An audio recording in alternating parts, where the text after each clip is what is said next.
सुप्रभात प्यारे बच्चों, कैसे हैं आप। तो चलिए चलते हैं आज की कक्षा की ओर। ये वीडियो उन बच्चों के लिए है जिन्होंने ऑनलाइन क्लास अटेंड नहीं की आज। तो सबसे पहले हम कुछ प्रश्नों के उत्तर देखेंगे।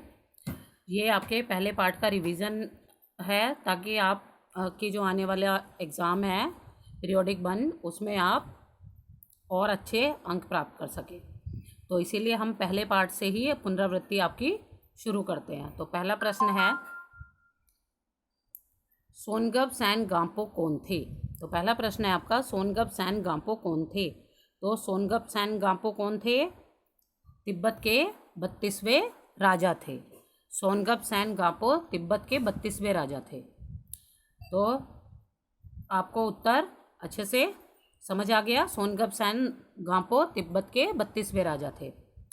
दूसरा प्रश्न है, उस राजा के मंत्री का नाम क्या था। तो उस राजा के मंत्री का नाम क्या था? लोनपोगार था। उस राजा के मंत्री का नाम लोनपोगार था। मंत्री की चिंता का कारण क्या था। तो मंत्री की चिंता का कारण क्या था? मंत्री को अपने बेटे की चिंता थी। मंत्री की चिंता का कारण उनका बेटा था। अगला प्रश्न है, मंत्री ने अपने बेटे को कहाँ भेजा और किस लिए भेजा। तो मंत्री ने अपने बेटे को कहाँ भेजा था? शहर भेजा था। मंत्री ने अपने बेटे को शहर भेजा था। और किस लिए भेजा था? समझदारी सीखने के लिए, दुनियादारी सीखने के लिए या समझदारी सीखने के लिए मंत्री ने अपने बेटे को शहर भेजा था। अगले प्रश्न की तरफ चलते हैं। लड़के की मदद किसने और कैसे की। तो जब मंत्री ने अपने बेटे को शहर भेजा था तो वहाँ पर मंत्री के बेटे की मदद किसने की? तो लड़के की मदद किसने की? एक लड़की ने की। और कैसे की? उसने भेड़ों के सींग काटकर बेच दिए, बाजार में बेच दिए। कैसे मदद की? भेड़ों के सींग काटकर, लड़की ने भेड़ों के सींग काटकर बाजार में बेच दिए। अगले प्रश्न की तरफ चलते हैं। लड़की ने भेड़ के सींग क्यों काटे? तो इसका उत्तर है, जौ के 100 बोरे खरीदने के लिए लड़की ने भेड़ के सींग काटे ताकि भेड़ के सींग को बेच के बाजार से पैसे मिल सके और उससे जौ के 100 बोरे खरीद सके। तो लड़की ने भेड़ के सींग इसलिए काटे ताकि उनसे मिले पैसों से वो जौ के 100 बोरे खरीद सके। अगला प्रश्न है, मंत्री ने लड़की को क्या संदेश भेजा। तो मंत्री ने जब देखा कि ये लड़की बहुत समझदार है तो उसकी समझदारी की परीक्षा लेने के लिए मंत्री ने लड़की को संदेश भेजा कि उन्हें 9 हाथ लंबी राख की रस्सी बनाकर दे। मंत्री ने लड़की से कहा कि उन्हें 9 हाथ लंबी राख की रस्सी बनाकर दे। अगला प्रश्न है, लड़की ने क्या शर्त रखी। तो लड़की ने क्या शर्त रखी? लड़की ने यह शर्त रखी थी कि वह रस्सी तो बना देगी लेकिन उसको उन्हें अपने गले में हार बनाकर पहनना पड़ेगा। यानी कि लड़की ने शर्त रखी कि वह रस्सी तो बना देगी, 9 हाथ लंबी राख की रस्सी, लेकिन उसको उन्हें अपने गले में उसका हार बनाकर पहनना पड़ेगा। अगला प्रश्न है आपका, 2 पर्यायवाची शब्द लिखिए। तो देखिए, बेटा को पुत्र भी कहते हैं और वत्स भी कहते हैं। पुत्र, बेटे को पुत्र कहते हैं और वत्स, ठीक है। उसके बाद है किनारा, किनारे को तो अब पहले चलते हैं पिता का पर्यायवाची है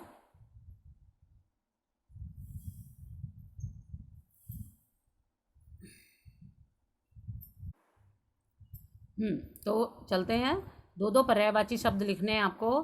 तो बेटे को पुत्र कहते हैं और वत्स कहते हैं। ऐसे ही किनारे को कहते हैं तट कहते हैं कि नदी के किनारे बैठ गया, नदी के तट पर बैठ गया। और तीर भी कहते हैं कि नदी के तीर, यानी नदी के किनारे, तट और तीर। ऐसे ही पिता का पर्यायवाची है जनक और तात भी कहते हैं पिता को, तात, जनक, या पिता को पापा भी कह सकते हैं आप। तो किनारे का पर्यायवाची हो गया हमारा तट, तीर। और बेटा पुत्र और वत्स, और पिता जनक यानी जन्म देने वाला, और तात, ये हमारे पर्यायवाची हो गए। अब आगे चलते हैं। विलोम शब्द लिखिए। दूर, दूर का विलोम शब्द पास। मुश्किल का आसान,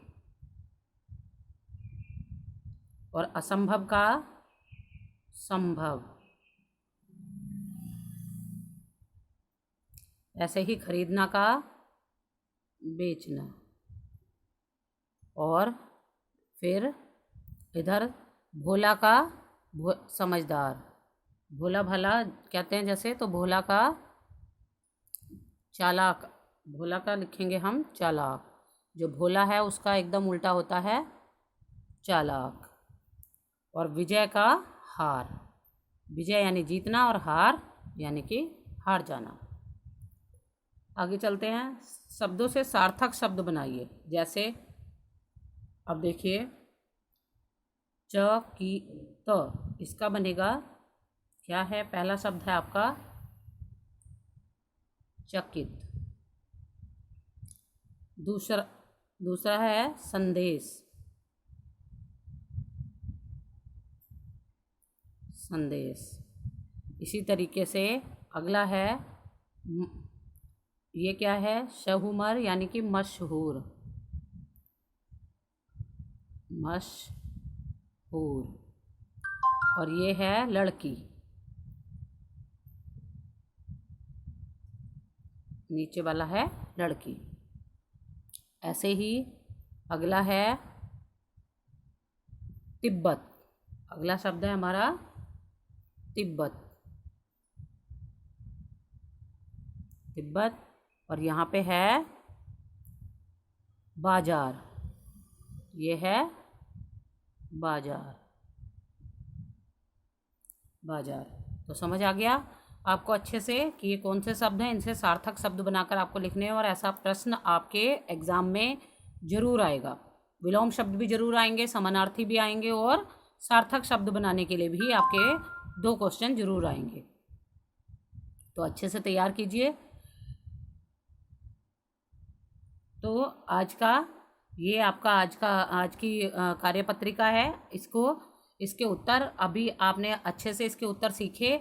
अब आप इसके उत्तर और प्रश्न दोनों अपनी कॉपी में लिखेंगे और उनको याद करेंगे, ताकि परीक्षा में आपकी तैयारी अच्छी हो जाए। ठीक है, आप मिलते हैं अगली कक्षा में। तब तक के लिए धन्यवाद। आपका दिन मंगलमय।